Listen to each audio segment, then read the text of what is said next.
Señor presidente electo, las siguientes son preguntas justas y sensatas de alguien que votó por usted sobre algunos impresentables de su anunciado gabinete. ¿Saben quién es Ignacio Ovalle Fernández?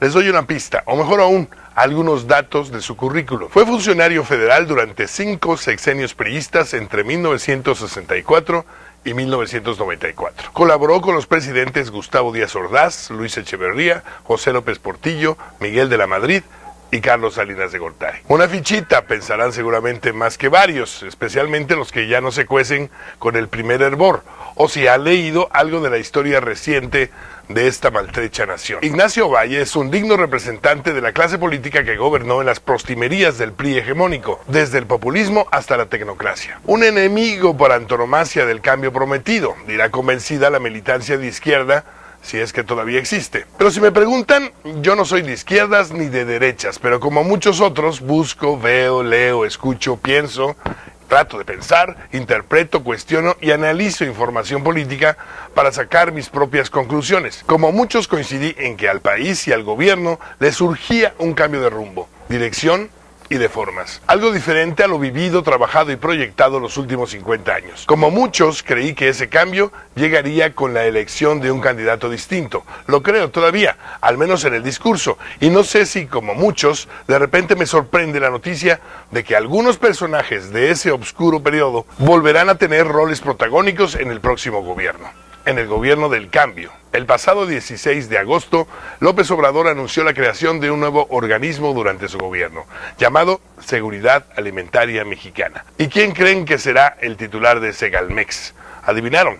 Ignacio Ovalle Fernández. Según se dijo, Segalmex surgirá de la fusión de Liconza con Diconza, que a su vez se encargaban en teoría de abastecer a los sectores más vulnerables de alimentos de la canasta básica a bajo costo. En teoría, porque a la vista resulta claro el fracaso de 20, 30 o 50 años de programas para combatir la pobreza. Y en eso, el mencionado Ovalle tiene experiencia de sobra. Con Echeverría y López Portillo dirigió la Coplamar, o sea, la Coordinación General del Plan Nacional de Zonas Deprimidas y Grupos Marginados. ¿Se acuerdan de los tortivales? Bueno, pues él fue el creador. Y con Carlos Salinas no solo fue titular de la CONASUPO, también fue uno de los artífices de su desmantelamiento.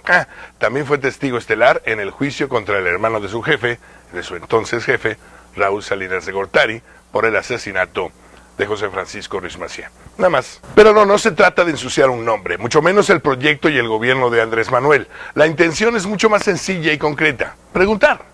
Compartir las dudas con usted, don presidente electo. ¿Por qué Ovalle Fernández? ¿Que no había nadie más? En toda la estructura de Morena, en el ámbito académico, científico, intelectual o independiente, ¿no había alguien con más peso? ¿O al menos con un pasado menos malo? Eso, solo eso. Y en ese mismo tenor han aparecido otros nombres tan o más impresentables que Ovalle, como Manuel Bartlett, del ex secretario de Gobernación de Miguel de la Madrid, al que ahora nos presentan como todo un gran patriota, como el enemigo de Salinas al que le fue impuesta la orden de tumbar el sistema. ¿Y las preguntas? Son las mismas.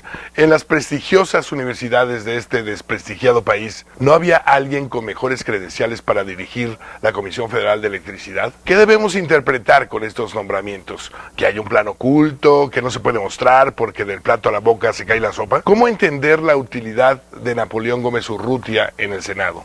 Es un perseguido político, se dice. Y sí, tal vez, pero en este país debe haber más perseguidos políticos que senadores, y no todos llegan al Senado. Y no cualquiera ha sido líder de un sindicato por tantos años. No cualquiera tiene mansiones repartidas por América del Norte. Y no cualquiera tiene por abogado a Marco Antonio del Toro. Solo él y el Bester, que también se dice perseguida, y Javier Duarte, y otros más de esa estirpe. Conste, es pregunta. ¿No había en las filas de la izquierda luchadores perseguidos suficientes más presentables? Básicamente la pregunta es la misma. ¿Por qué aparecen esta clase de nombres que suponíamos sepultados junto a la época que representan amigos de quienes llamaba enemigos del cambio? O para ser más claros y directos, a la luz de los recientes nombramientos, de las últimas decisiones, de los devaneos de estos días, ¿en qué momento podremos comenzar a cuestionar las decisiones, que no los resultados, obviamente, del próximo gobierno? ¿Cuándo será prudente exigir explicaciones o respuestas sin correr el riesgo de ser acusados acusados de sabotear su proyecto de nación. Porque si somos claros y autocríticos, la misma prensa y periodistas, las mismas páginas y cibernautas, los mismos que cuestionaron y condenaron los errores, vicios y pecados del gobierno saliente, son ahora los que piden paciencia, el beneficio de la duda. Por eso, señor presidente electo, le reitero y aclaro, las anteriores no son la inquina rencorosa y dolida de un mal perdedor, sino preguntas justas y sensatas de varios como yo, que con su voto lo ayudaron a ganar.